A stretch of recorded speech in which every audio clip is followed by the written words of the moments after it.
Hello, my dear students. How are you all? I hope that you are happy, healthy, and fantastic. You are welcome to Symbolic Education. Symbolic Education में आपका स्वागत है. Dear students, आज की इस class में हम आपके 10th क्लास के इंग्लिश के बुक फर्स्ट फ्लैट के पोएम नंबर 5 को स्टडी करने जा रहे हैं, जिसका नाम है द बॉल पोएम. यानी कि जो ये पोएम है यह एक बॉल के बारे में है जिससे कि एक छोटा बच्चा खेलता है. एक दिन उसकी बॉल खो जाती है जिसकी वजह से वो बहुत दुखी है, बहुत ज़्यादा परेशान है. तो इस पोएम में जो इस कविता के जो कवि है वो हमें समझाना चाहते हैं कि जब हमारी ज़िंदगी में या हमारे जीवन में कुछ चीज़ें हमसे दूर हो जाती है, जैसे कि इस बच्चे की ज़िंदगी से जो ये बॉल है ये दूर चली गई, ये खो गई है, जिसकी वजह से बच्चा बहुत दुखी है. इसके जीवन में जो ये अनुभव है ये पहली बार आया है, जिसकी वजह से एकदम स्तब्ध हो गया है और ये बिल्कुल मूर्ति की तरह हो गया है. ये हिल डुल भी नहीं रहा है, लेकिन साथ साथ ये अपने उस बॉल के बारे में सोच रहे हैं. उस बॉल के साथ उस समय जो इसने बिताया है, जो खेला है, उसके बारे में सोच करके ये और भी ज़्यादा दुखी है. लेकिन इसमें अब इस अनुभव से इसको क्या सीखना है, ये सारी बातें इस पोएम के अंदर कवि हमें समझाना चाहते हैं. तो आइए अब हम शुरू करते हैं और देखते हैं इसके अंदर क्या लिखा है. तो सबसे पहले ले लेते हैं इस बॉक्स को, जिसके अंदर हमें इस कविता से संबंधित कुछ अनुमान लग जाता है कि इस पोएम में और क्या बातें बताई गई है. तो आइए शुरू करते हैं और सबसे पहले इसमें देखते हैं क्या लिखा है. A boy losses a ball, यानी कि एक बच्चे की बॉल खो जाती है. ही इज़ वेरी अपसेट, जिसकी वजह से वो बहुत दुखी है, बहुत परेशान है. A ball does not cost much, लेकिन जो है बॉल खोई, उस बॉल की कोई ज़्यादा बड़ी कीमत भी नहीं है, वो ज़्यादा कीमती भी नहीं है. नोर, और ना ही is it difficult to buy another ball, और ना ही ये कोई मुश्किल बात है कि वो नई बॉल खरीद सके. यानी कि जो बॉल खोई है वो ज़्यादा कीमती भी नहीं है और उस बच्चे के लिए कोई दूसरी बॉल खरीदना भी ज़्यादा मुश्किल काम नहीं है. वाई देन, तो फिर क्यों. Is the boy so upset, तो फिर वो लड़का इतना दुखी क्यों है. यानी कि बॉल जो खो गई हो ज़्यादा कीमती भी नहीं है और दूसरी बॉल खरीदना भी उसके लिए मुश्किल नहीं है, तो फिर वो बच्चा इतना दुखी परेशान क्यों है. Read the poem to see, यह जानने के लिए इस पोएम को पढ़े. What the poet thinks has been lost, यानी कि यह जानने के लिए आप इस पोएम को पढ़े कि कवि के विचार में क्या खो गया, यानी कि कवि के अनुसार क्या खो चुका है, यह जानने के लिए आप इस पोएम को पढ़े. And what the boy has to learn, कि इस बच्चे को अब क्या सीखना है, हमें यह जानने के लिए भी इस पोएम को पढ़ना है. उस बच्चे को क्या सीखना है from the experience of losing something, कि कुछ खोने के अनुभव से उस बॉय को अब क्या सीखना है, यह जानने के लिए आप इस पोएम को पढ़ें. तो आइए अब हम शुरू करते हैं और देखते हैं इस पोएम में और क्या बातें बताई गई हैं.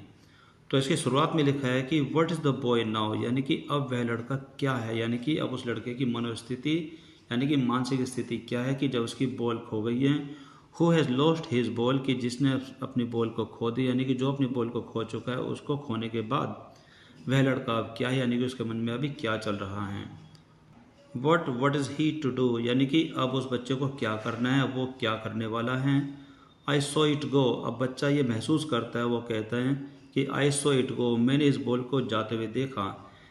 यानी कि बच्चा कहता है कि मैंने उस बॉल को जाते हुए देखा, merrily bouncing down the street and then merrily over there it is in the water, कि मैं उसको बड़ी खुशी से उछलते कूदते हुए जाते हुए देखा. यानी कि जब वो बॉल जा रहे थे वो जंप लगाते हुए जा रही थी डाउन द स्ट्रीट, गली से होते हुए, एंड देन, और फिर मेरली ओवर, फिर वहाँ पर फिर से वो और भी खुशी से उछलते हुए जा रही थी, and there it is in the water, और फिर वहाँ पर जाकर वो पानी में गिर गई. तो ये सब उस बच्चे ने उस बॉल को जाते हुए देखा.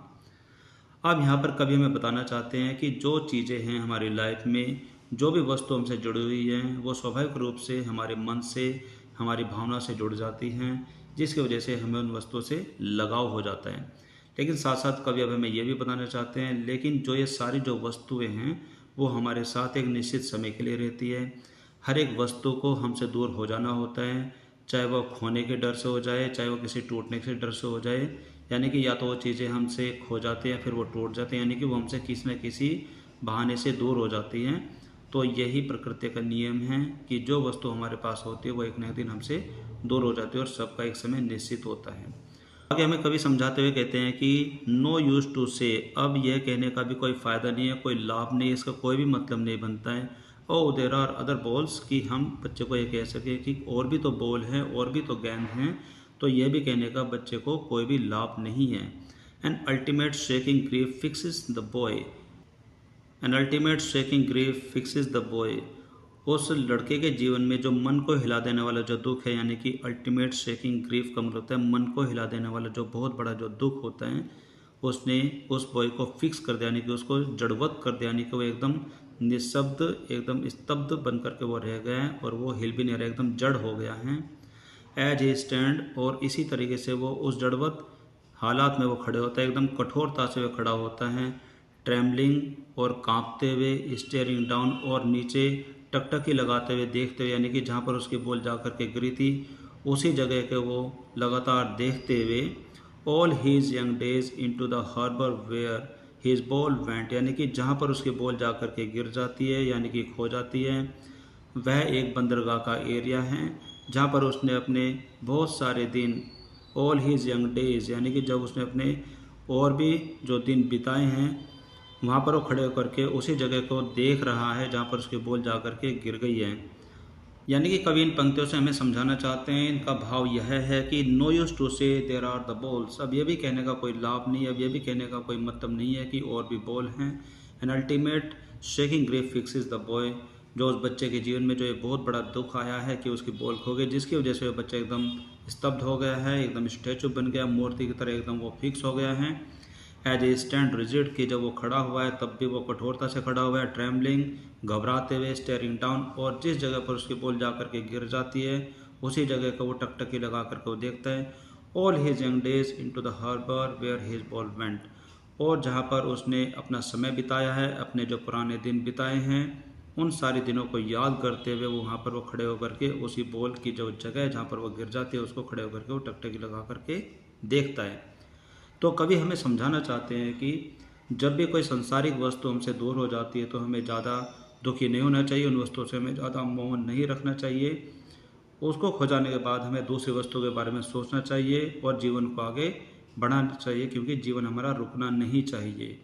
सो मस्ट गो ऑन, हमें किसी भी चीज़ के खो जाने से इतना दुखी नहीं होना चाहिए, क्योंकि हमें जीवन को जीना है, क्योंकि जीवन बहुत सुंदर चीज़ है। तो आगे हमें कवि समझाने के लिए आगे कुछ कहते हैं कि अब आगे कवि कहते हैं कि I would not intrude on him, यानी कि जो उसके मन में विचार जो इस समय चल रहे हैं मैं उसमें घुसपैठ नहीं करूँगा, यानी कि मैं उसको डिस्टर्ब नहीं करूँगा, मैं उसको बिल्कुल भी परिवर्तित करने की कोशिश नहीं करूँगा।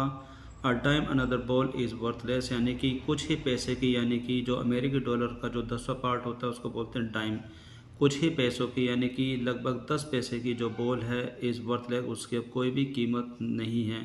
यानी कि अगर कोई अन्य बॉल भी खरीदी जाए जो कि बहुत सस्ती है, लगभग 10 पैसे की वो आ जाती हैं, तो वह बॉल भी उसके लिए कोई मायने नहीं रखती, क्योंकि जो पहले जो वो बॉल खोई है उस लड़के का जो भाव है, जो भावनाएं हैं, जो मन है, वो पहली बॉल से जुड़ गया है। तो अगर उसकी जगह वो नई भी बॉल लेकर के आता है तो उसके लिए भी वो कोई बड़ी मायने नहीं रखता है, उसके लिए भी वो बेकार है।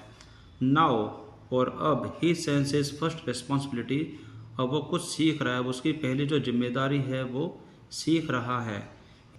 आगे कवि छोटे बालकों को समझाते हुए कहते हैं कि इन अ वर्ल्ड ऑफ पोजेशन, यानी कि इस अधिकार भरी दुनिया में, यानी कि आधिपत्य की इस दुनिया में, पीपल विल टेक बॉल, यानी कि जो लोग हैं वो बॉल खरीदेंगे भी, यानी कि बॉल को लेकर आएंगे भी।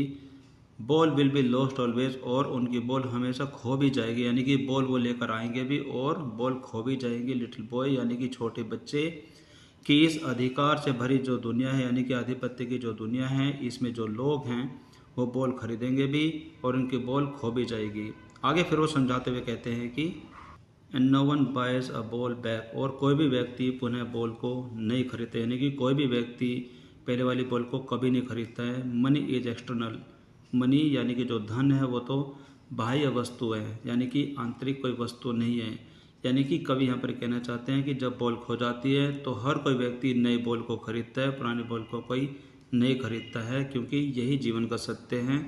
तो यहाँ पर कवि उस बच्चों को समझाते हुए कहते हैं कि आपके जीवन में बहुत सी जो वस्तुएं हैं वो खोएंगी भी और उनको त्याग भी करना पड़ेगा, यानी कि वो आपसे दूर भी होंगी और आपको उनका त्याग भी करना पड़ेगा, आपको खुद से उनको दूर भी करना पड़ेगा। और जिन वस्तुओं से आपका जो मन से जो मोह जुड़ा हुआ है उसके प्रति आपको ज़्यादा दुखी नहीं होना चाहिए, आपको नई वस्तु को लेकर के जीवन को आगे बढ़ाना चाहिए। आगे कवि कहते हैं कि ही इज़ लर्निंग, अब वह बच्चा सीख रहा है, यानी कि उसके जीवन में जो हानि हुई है, जो उसको नुकसान हुआ है, जो उसका लॉस हुआ है, यानी कि उसकी जो बॉल खो गई है, उससे न वो निराश है, लेकिन साथ साथ वो अपने मन में कुछ सीख रहा है, कुछ समझ रहा है। Well behind his desperate eyes, अपनी निराशा भरी आंखों के पीछे वो अपने मन में, अपने विचार में को कुछ सीख रहा है। द एपिस्टेमोलॉजी ऑफ लॉस, यानी कि नुकसान की जो प्रकृति है, यानी कि नुकसान का जो नेचर है, यानी कि हानि का जो नेचर है, उस प्रकृति को समझने की वो कोशिश कर रहा है, उसको वो सीख रहा है। और इसे जानने में वह ये भी समझ रहा है कि हाउ टू स्टैंड नोइंग, कि उसको खड़े होते हुए बात को कैसे समझना है। What every man must one day know, जो कि हर एक व्यक्ति को अपने जीवन में एक न एक दिन ये बात समझनी है कि किसी न किसी को अपने जीवन में कभी न कभी कोई नुकसान, कोई हानि का सामना करना पड़ेगा। यानी कि किसी न किसी जीवन में कुछ न कुछ चीज़ें किसी भी व्यक्ति से दूर हो जाती हैं। अब वह बच्चा इस चीज़ को सीख रहा है और उसको सीखते हुए खड़ा भी हो रहा है, यानी कि वो अब आगे बढ़ने की कोशिश कर रहा है। And most know many days, और बहुत से लोग बहुत दिनों से ये जानते हैं हाउ टू स्टैंड, कि ऐसे नुकसान से, ऐसी हानि से कैसे आगे बढ़ना है, कैसे उनसे निपटना है। बहुत से लोग पहले से इस बात को जानते हैं। एंड मोस्ट नो, यानी कि एंड मोस्ट का मतलब होता है बहुत सारे लोग, नो मैनी डेज, बहुत दिनों से, यानी कि बहुत लंबे समय से ये जानते हैं हाउ टू स्टैंड अप, कि ऐसे नुकसान से अपने जीवन में आगे कैसे बढ़ना है, कि हमें ऐसे नुकसान को बार बार याद करके दुखी नहीं होना है। तो यहाँ पर कवि हमें समझाना चाहते हैं कि जीवन में नुकसान तो होते ही रहते हैं। कोई भी चीज़ हमारे पास आती है तो एक दिन वो हमसे दूर भी हो जाती है। तो हमें यह सीखना है कि जो कोई दुख हमारे मन में आएगा तो उसको कैसे सहन करना है, हमें यह भी सीखना है। और अपने जीवन में आगे कैसे बढ़ना है, हमें यह भी सीखना है। जितनी जल्दी हम इस नुकसान को, इस हानि को सहन करना सीख जाते हैं, हम उसी संयम के साथ, उतने ही संयम के साथ, उतनी अच्छी क्वालिटी के साथ हम अपने जीवन में आगे बढ़ना भी सीखते हैं। तो इस पूरी कविता का सार यह है कि जीवन में बहुत सारी वस्तुएं हमारे पास आती हैं जिनसे हमें लगाव हो जाता है और एक दिन वो हमसे दूर भी हो जाती है। तो कवि कहना चाहते हैं कि अगर कोई भी वस्तु हमसे दूर हो जाती है तो उसके दूर हो जाने की वजह से हमें इतना दुखी नहीं होना चाहिए। हमें दूसरी वस्तु पर ध्यान केंद्रित करना चाहिए और अपने जीवन को आगे बढ़ाना चाहिए, क्योंकि नुकसान होना हमारे जीवन का एक हिस्सा है। कुछ चीज़ें मिलती हैं तो कुछ चीज़ें हमसे दूर हो जाती हैं। तो ये सही सभी के सभी जो सारी के सारी जो बातें हैं कवि हमें समझाना चाहते हैं। और ये बहुत ही सुंदर पोएम है। आई होप कि आपको ये कविता बहुत पसंद आई होगी। सो माय डियर स्टूडेंट्स, आज की क्लास में आपने देखा कि हमने आपकी 10th क्लास की इंग्लिश की बुक फर्स्ट फ्लैट के पोएम नंबर 5 को स्टडी किया, जिसका नाम है द बोल पोएम।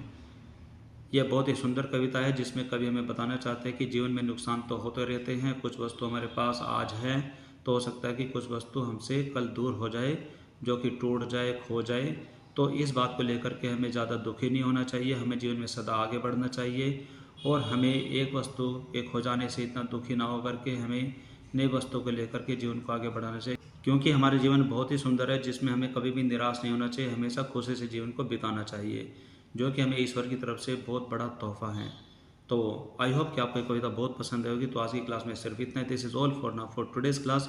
अब हम मिलेंगे हमारी अगली क्लास में इसी पोएम से जुड़े हुए कुछ क्वेश्चन सीरीज के साथ। So till then take care, bye bye, have a nice day.